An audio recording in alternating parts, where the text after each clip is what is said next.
तहरीक इंसाफ ने audio leaks पर judicial commission बनाने के लिए लाहौर हाई कोर्ट से रुजू कर लिया है। सेंट्रल पंजाब की सदर यास्मीन राशिद ने वकील की वसातत से दरखास्त दायर की है। यास्मीन राशिद की जानिब से इससे पहले भी ऑडियो लीक्स मामले पर लाहौर हाई कोर्ट जाने का फैसला किया गया था और अब उनकी जानिब से बाकायदा तौर पर एक दरखास्त जमा कराई गई है। PTI की जानिब से ऑडियो लीक्स मामले पर लाहौर हाई कोर्ट से रुजू किया गया है और यास्मीन राशिद ने जुडिशल कमीशन बनाने के लिए एक दरखास्त दायर की है।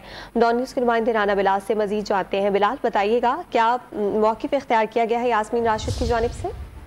जी देखें, तहरीक इंसाफ की सेंट्रल पंजाब की सदर यास्मीन राशिद ने ऑडियो लीक्स के मामले पर लाहौर हाई कोर्ट से रुजू किया है और अपनी दरख्वास्त में ये कहा है कि ऑडियो लीक्स जारी करने वाले किरदार को सामने लाने के लिए लाहौर हाई कोर्ट पर जजेस पर मुश्तमिल एक जुडिशल कमीशन बनाया जाए।